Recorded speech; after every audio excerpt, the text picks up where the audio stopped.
നമസ്കാരം. ഇന്ന് രാവിലെ ബി.ജെ.പിയുടെ സംസ്ഥാന അധ്യക്ഷൻ രാജീവ് ചന്ദ്രശേഖർ തിരുവനന്തപുരത്ത് നടത്തിയ വാർത്താ സമ്മേളനത്തിൽ കേരളം പ്രതീക്ഷിക്കാത്ത ഒരു വാർത്തയാണ് പുറത്തു വന്നത്. അതായത് ഇടത് സഹയാത്രികനായ റെജി ലൂക്കോസ് ബി.ജെ.പിയിൽ ചേർന്നിരിക്കുന്നു എന്ന വാർത്തയാണ് ആ വാർത്താ സമ്മേളനത്തിലൂടെ ബി.ജെ.പി പുറത്തുവിട്ടത്.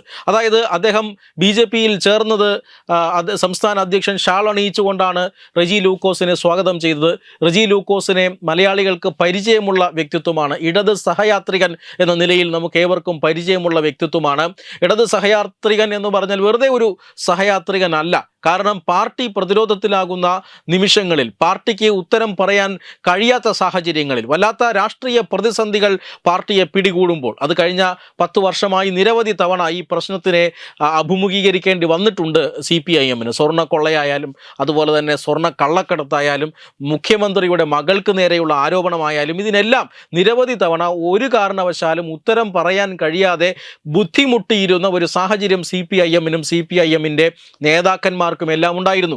ഈ സാഹചര്യങ്ങളിലൊക്കെ കേരളത്തിൽ വലിയ ചർച്ച നടക്കുകയും കേരളത്തിലെ വാർത്താ മാധ്യമങ്ങളിൽ അന്തിചർച്ചകൾ നടത്തുകയും ചെയ്യുമ്പോൾ CPIM-ന് പ്രതിനിധികളെ അയക്കാൻ കഴിയാത്ത ഒരു സാഹചര്യം പല നിമിഷങ്ങളിലും ഉണ്ടായിട്ടുണ്ട്. ഈ സാഹചര്യത്തിലെല്ലാം പാർട്ടിയെ വല്ലാതെ മെയ്വഴക്കത്തോടുകൂടി വാക്കുകൾ കൊണ്ട് ഒരു വലിയ പ്രതിരോധം തീർക്കുന്നതിൽ അഗ്രഗണ്യനാണ് റെജി ലൂക്കോസ് എന്ന് തന്നെ പറയാം. നമ്മൾ ഈ ക്യാപ്സ്യൂൾ മേക്കിംഗ് എന്നൊക്കെ പറയാറുണ്ട്. ക്യാപ്സ്യൂൾ മേക്കിങ്ങിലെല്ലാം വളരെയധികം അഗ്രഗണ്യനായിരുന്ന ഒരു ഇടത് സഹയാത്രികരായിരുന്നു റെജി ലൂക്കോസ്. ഈ പറയുന്ന പ്രതിരോധ ഘട്ടങ്ങളിൽ, പാർട്ടി പ്രതിസന്ധിയിലാകുന്ന ഘട്ടങ്ങളിലെല്ലാം പാർട്ടിയെ രക്ഷിക്കാൻ ടെലിവിഷൻ ചാനലുകളിൽ വന്ന് തൻ്റെ ആശയങ്ങൾ, തൻ്റെ വാദമുഖങ്ങൾ വീറോടുകൂടിയും വാശിയോടുകൂടിയും അവതരിപ്പിച്ചിരുന്ന ഒരു ടെലിവിഷൻ ചാനൽ ചർച്ചകളിലെ പരിചിത മുഖമാണ് റെജി ലൂക്കോസ്. റെജി ലൂക്കോസിനെ പോലെയുള്ള ഇടത് സഹയാത്രികന്മാർ ആരെങ്കിലും BJP-യിലേക്ക് വരുമെന്നും ആരും പ്രതീക്ഷിച്ചു കാണില്ല.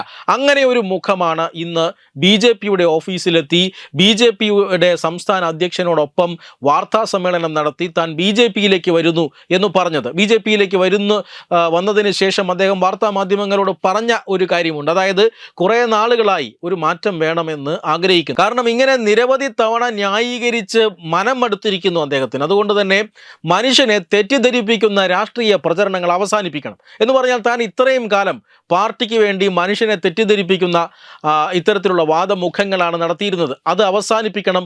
അതുകൊണ്ട് ഇങ്ങനെ അവസാനിപ്പിക്കണം, ഒരു മാറ്റം വേണം എന്ന് ചിന്തിച്ച സമയത്ത് തൻ്റെ മനസ്സിൽ, തൻ്റെ മുന്നിൽ ഉണ്ടായിരുന്നത് BJP മാത്രമായിരുന്നു. അതുകൊണ്ട് BJP-യുടെ വികസന രാഷ്ട്രീയത്തിലേക്ക് വന്നു എന്നതാണ്. അതിനപ്പുറം അദ്ദേഹം ഒന്നും പറഞ്ഞില്ല. പക്ഷേ മാധ്യമങ്ങൾ അദ്ദേഹത്തോട് വീണ്ടും വീണ്ടും കുത്തി ചോദിക്കുമ്പോൾ അദ്ദേഹത്തിൻ്റെ വായിൽ നിന്നും ഒരു കാര്യം പുറത്തേക്ക് വരുന്നുണ്ട്. അതായത് താൻ പ്രതിസന്ധി ഘട്ടങ്ങളിൽ പാർട്ടിയെ പ്രതിരോധിച്ചു. നേതാക്കൾക്ക് വായ തുറക്കാൻ കഴിയാത്ത സാഹചര്യങ്ങളിൽ ഞാൻ മിണ്ടി, ഞാൻ ശബ്ദിച്ചു. പക്ഷേ എന്നോട് എന്തെങ്കിലും ഒരു നീതി ഈ പാർട്ടി കാട്ടിയിട്ടുണ്ടോ എന്ന ചോദ്യം അത് അദ്ദേഹം തിരിച്ച് മാധ്യമങ്ങളോട് തന്നെ ചോദിക്കുന്നു. സത്യത്തിൽ ഇത് ഒരു നിർണായകമായ ചോദ്യമാണ്. ഇത്രയും വർഷക്കാലം ഇടത് സഹയാത്രികൻ എന്ന് പറഞ്ഞ് കേരളത്തിൻ്റെ സാംസ്കാരിക മണ്ഡലത്തിൽ നിറഞ്ഞു നിന്നിട്ടും കേരളത്തിൽ CPIM-ന് വേണ്ടി വാതോരാതെ പ്രസംഗിച്ചിട്ടും CPIM ഒന്നും നൽകിയില്ല എന്ന് പറഞ്ഞ് ഇതാ ആദ്യമായി ഒരു ഇടത് സഹയാത്രികൻ BJP-യിലേക്ക് പോകുന്നു. സാധാരണ കോൺഗ്രസ്സുകാർ BJP-യിലേക്ക് പോകുമ്പോൾ സന്തോഷിക്കുന്നവരായിരുന്നു CPM-കാർ. ഇന്നത്തെ കോൺഗ്രസ്സുകാരൻ നാളത്തെ BJP-കാരനാണ് എന്ന് പ്രചരിപ്പിക്കുന്നവരായിരുന്നു CPM-കാർ. എന്നാൽ ഇന്നത്തെ CPIM-ന്റെ ഇടത് സഹയാത്രികൻ തന്നെ ഇപ്പോൾ ഇതാ BJP-ക്കൊപ്പം പോയിരിക്കുന്നുവെന്ന വളരെ അസാമാന്യമായ ഒരു സാഹചര്യമാണ്, ഒരു രാഷ്ട്രീയ സാഹചര്യമാണ് ഉണ്ടായിരിക്കുന്നത്. ഒപ്പം അദ്ദേഹം ചോദിക്കുന്ന ചോദ്യവും അതാണ്. അതിന് ഉത്തരമായി ഈ കേരളത്തിലെ CPM നേതാക്കളും പറയുന്നുണ്ട്, CPM-ന്റെ സഹയാത്രികൻ അല്ലെങ്കിൽ ഇടത് സഹയാത്രികൻ എന്നൊക്കെ അവകാശപ്പെടാൻ എല്ലാവർക്കും സാധിക്കും.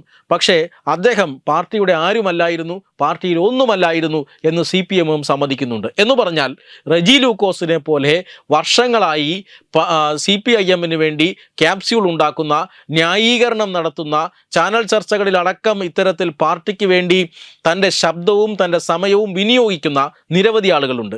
ഈ ഇടത് സഹയാത്രികന്മാർക്കെല്ലാം റെജി ലൂക്കോസ് വഴി കാട്ടി കൊടുക്കുകയാണോ എന്ന് സംശയമുണ്ട്. കാരണം റെജി ലൂക്കോസിനെ പോലെ ഇങ്ങനെ വായിട്ടലച്ചിരുന്ന നിരവധി പേർക്ക് ഈ പാർട്ടിയിൽ നിന്നും ഒന്നും കിട്ടാത്ത സാഹചര്യമുണ്ട്. അതുകൊണ്ട് തന്നെ ഇനി സാംസ്കാരിക നായകനായി ഇടതുപക്ഷത്ത് തന്നെ നിൽക്കണമെന്ന് ഞങ്ങൾക്കില്ല എന്ന സന്ദേശമാണ് റെജി ലൂക്കോസിലൂടെ ഇപ്പോൾ CPIM-ന് ലഭിച്ചുകൊണ്ടിരിക്കുന്നത്. എല്ലാ സാഹചര്യത്തിലും സാംസ്കാരിക നായകന്മാരെ ഉപയോഗിച്ച് സമൂഹത്തിൽ മുഖം മിനുക്കുന്ന CPIM-ന് റെജി ലൂക്കോസിൻ്റെ ഈ കടന്നുപോക്ക് അല്ലെങ്കിൽ അല്ലെങ്കിൽ ഈ കൊഴിഞ്ഞുപോക്ക് തീർച്ചയായും വലിയ ഞെട്ടൽ തന്നെയാണ് ഉണ്ടാക്കിയിരിക്കുന്നത് എന്ന കാര്യത്തിൽ തർക്കമൊന്നുമില്ല. റജി ലൂക്കോസ് പാർട്ടിയുടെ ആരുമല്ലായിരിക്കാം, റജി ലൂക്കോസിന് പാർട്ടി പദവിയൊന്നും നൽകിയില്ലായിരിക്കാം. പക്ഷേ റജി ലൂക്കോസ് BJPയിലേക്ക് വരുമ്പോൾ കനത്ത നഷ്ടം തന്നെയാണ് CPM എന്ന കാര്യത്തിൽ തർക്കമൊന്നുമില്ല. വെബ് ഡെസ്ക് തത്തുമൈ ന്യൂസ്.